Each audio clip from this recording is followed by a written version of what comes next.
10 komisjoni liikmed, austatud külalised, koolipere. Ühe inimese välimus ja elu ei ole sageli väärt seda kaunidust, mida suudab kanda inimhing, kui kaunid ja rikkalikud võivad olla tema teod. Sama on ka koolidega. Need imed, need kaunid tegevused, need arukad ettevõtmised, need võrratud tegevused, mis kannavad koolid ühe õppeaasta algusest selle lõpuni, on ütlemata kaunid ja mitmekülgsed. Meie elu on aga paraku sellist ruttamist ja kiirustamist täis, et aega tagasivõtmiseks ja selle tehtu hindamiseks, mis on olnud väärtuslik, sageli ei leia.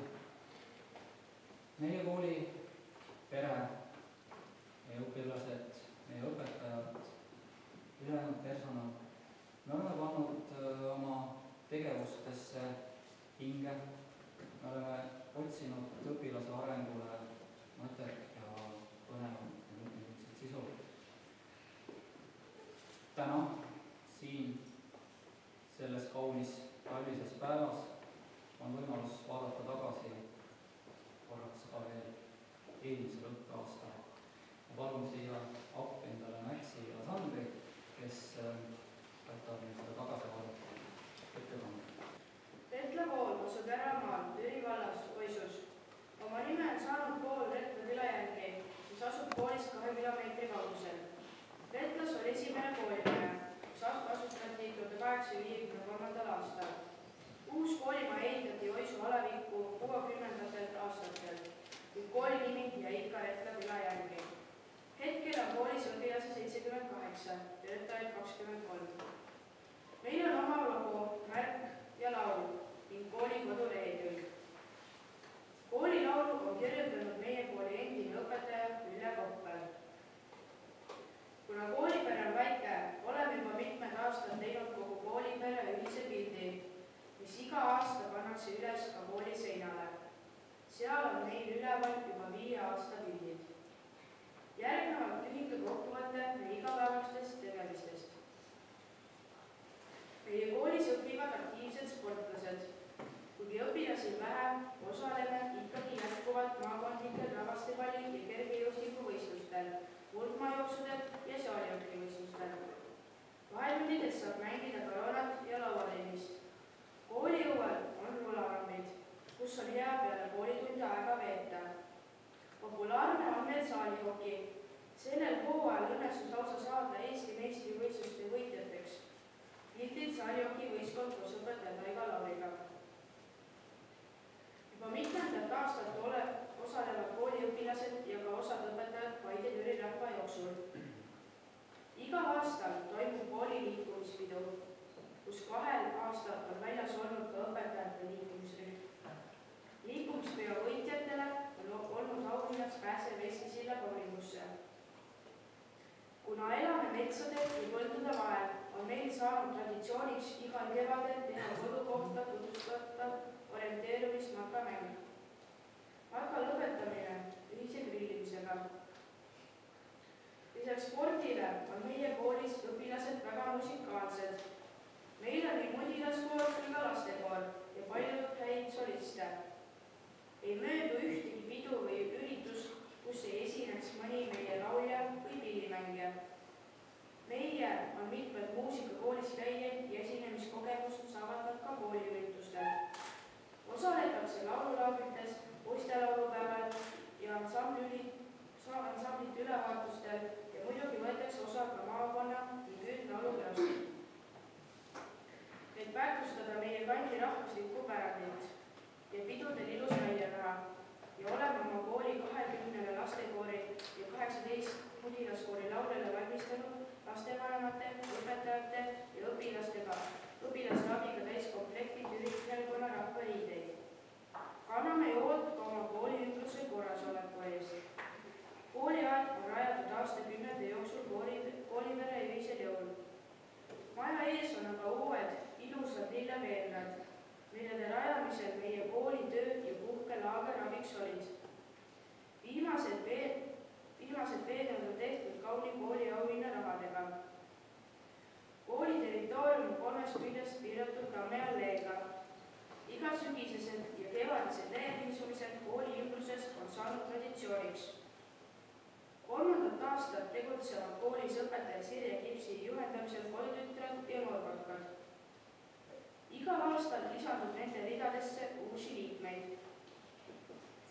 Osaletakse Kaitseliidu korraldatud laagrites ja matkadel. Traditsiooniks on tähistada sügisel oma koolinädalat. Kutsume külla oma kooli vilistlasi ja lõpetame nädala ühise lõuna ja tordi söömisega pika laua taga. Korraldame näitusi, sügisene näitus, kevadlinnade näitused, käsitöönäitused. Maakondlikel üritustel toimub koolis igal aastal õpetaja Külli Libliku eestvedamisel kaarditundmisvõistlus. Igal kevadel on direktori vastuvõtt tublidele õpilastele. Kevadeti käime kooliga õppeekskursioonil. Tutvutud on juba Haapsaluga, Põlvamaaga, kuid ka Tallinna loomaaias. See oli lühike kokkuvõte igapäevastest tegemistest eelmisel õppeaastal. Kunagi ammu, paljude aastate eest, ütles üks väike poiss emale: mina päästan ükskord maailma. Poiss ei selgitanud, mida ta sellega mõtles, miks ja mida on vaja päästa. Ka ema ei osanud sellele lausele erilist tähelepanu pöörata. Just kui mööda minnes üllatud lause meenus emale alles aastaid hiljem. Ja nüüd ei uskunud poiss, kes oli juba meheks sirgunud, et tema kunagi midagi sellist on öelnud. Temas ei olnud enam illusioone, et temast sõltub midagi, ei olnud tahtmist maailma muuta. Kas see pidigi nii minema?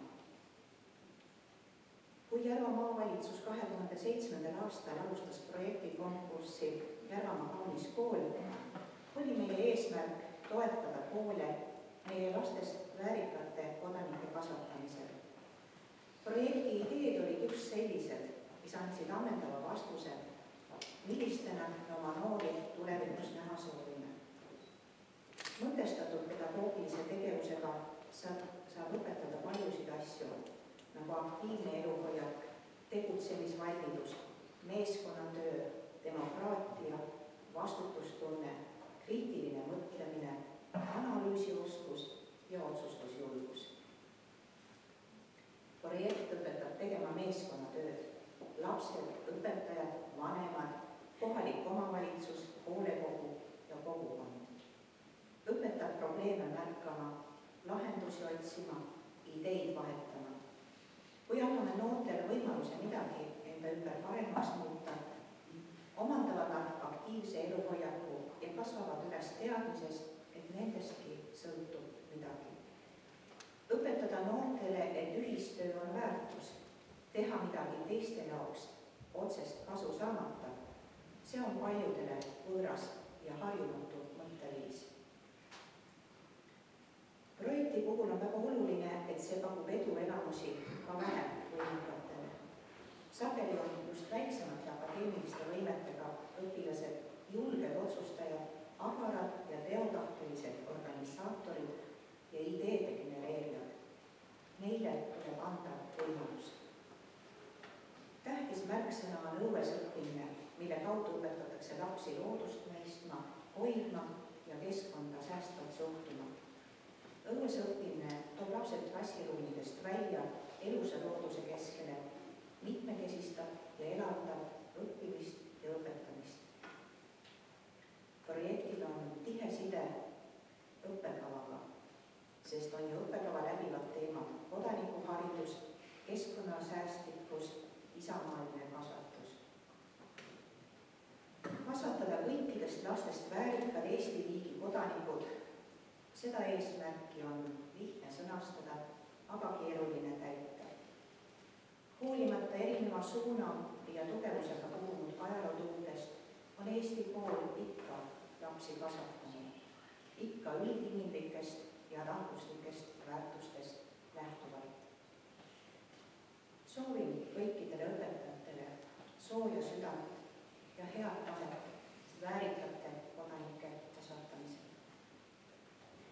Sellel aastal kuulutasime Järvamaa kaunimaks kooliks Reetla kooli. Kool on kaunikooli liikumisest osalenud juba 2 aastat. Kuidas on selle koolielu mõjutanud projektis osalemine, seda te nägite ja seda teavad kooliinimesed kõige paremini.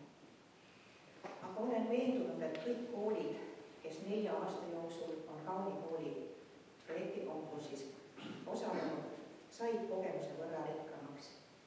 Iga kogemus õpetab, nagu ütleb Vastseliina vanasõna, ei saa sohva peal sepest kopitud. Loodan, et meie maakonnakoolid jätkavad valitud kursil ja et koolid muutuvad seeläbi veel palju kaunimaks. Hea Reetla kooli pere, Järvamaa 2010 kaunim kool. Selle konkursi eesmärgiks oli vaadata kooli tegevustest ja väärtustada igapäevaselt kodanikuvastutust, väärtuskasvatust, loodushoidu ja esmaalist kasvatust. Ja nii nagu me täna juba siin näinud, siis meil tegevusi on muidugi tehtud. Koolitundides või ka väljaspool seda. Mitte kõik koolid ei saa olla uhked selle üle, et nende koolis on kodutütre ja noorkoda. Teil on väga tore traditsioon koolida ja hoida kooliüldust, korraldada siin talgupäevi ja nagu oli ka näha lillekeelkaid riisuda parki. Samamoodi olete te väga aktiivselt võtnud osa korraldatud üritustest, konkurssidest. Ikka seal kuulda tublisid õpilasi Reetla koolist ja kuulda teie tegemistest. Samamoodi teie osalemine spordivõistluste, kultuuriürituste ja laulupidu. Kõik see on olnud väga suur töö ja kooliõpilased on olnud kõik väga aktiivsed ja andnud endast väga palju. Ja suur aitäh õpetajatele ja tervele kooliperele, et olete osanud leida just need tegevused, mis haaraksid teie õpilasi, innustaksid neid, annavad kaasa edaspidiseks eluks. Suur aitäh minu teile ja usun, et need tegemised ei olnud ainult selle